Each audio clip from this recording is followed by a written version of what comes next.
হয়, মই উপস্থিত আছোঁ কামৰূপ জিলাৰ পলাশবাৰী সমষ্টিৰ হাৰপাৰা চতুৰ্থ খণ্ডত।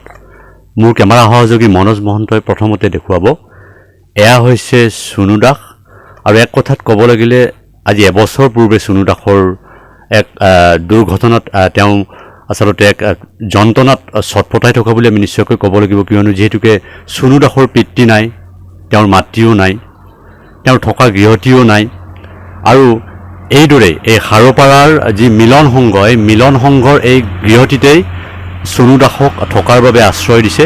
আৰু তেওঁলোকে দাবী কৰিছে যে ৰাজ্যৰ মুখ্যমন্ত্ৰী ডক্টৰ হিমন্ত বিশ্ব শৰ্মাক তেওঁলোকে অনুৰোধ কৰিছে, চুনু দাসক যদি অস্ত্ৰোপচাৰ কৰা হয় তাৰ বাবে কিছু পইচাৰ বা ধনৰ প্ৰয়োজন আছে, আৰু এইখিনি যদি মুখ্যমন্ত্ৰী মহোদয়ে চুনু দাসক সহায় কৰি হয়তো পুনৰ স্বাভাৱিক অৱস্থালৈ ঘূৰি অহাৰ আশা কৰিছে স্থানীয় ৰাইজে।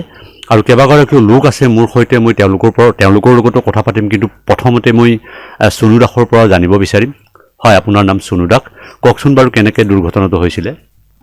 মোৰ মানে গুৱাহাটীতে কাম কৰি আছিলোঁ, বাছত কাম কৰি আছিলোঁ, তাতে আছিলোঁ। মানে মোৰ কোনো মা দেউতা নাই, সেইকাৰণে তাতে এটা ৰুম এটা লৈ পেলাই তাতে এনেকৈ আছিলোঁ।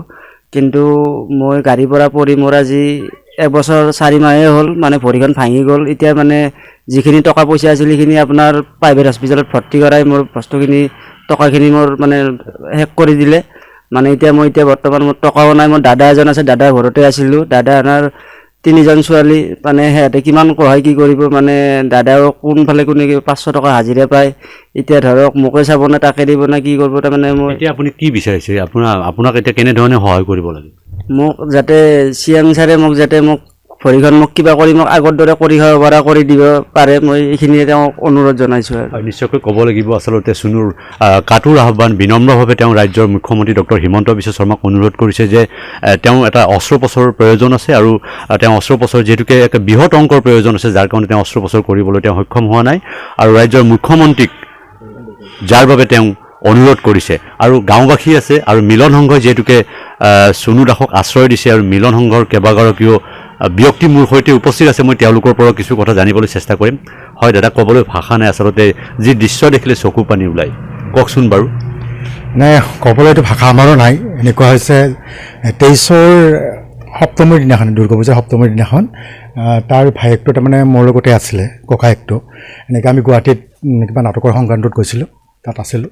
তাতে গম পালোঁ যে তাৰ এক্সিডেণ্ট হৈছে, মানে গাড়ীৰ পৰা পৰি তাৰ ভৰি এখন ভাঙি গৈছে। শুনি ককায়েকজন আহিল, মোৰ পৰা গুচি আহিল। তাৰপিছত গম পালোঁ যে, গম পাই পেলাই তাৰ মানে অৱস্থা এনেকুৱা, যিটো লগালগ যদি মানে নাৰ্ছিং হোমত ভৰ্তি কৰা নহয়, মানে জীৱন মৰণৰ খেল হৈ আছিলে তেতিয়া। এতিয়া আপোনালোকে তেওঁক ক'ত ৰাখিছে? এতিয়া আমি আমাৰ সংঘতে মানে থাকিব দিছোঁ তাক, তাৰ নিথুৰা অৱস্থাটো চাই পেলাই।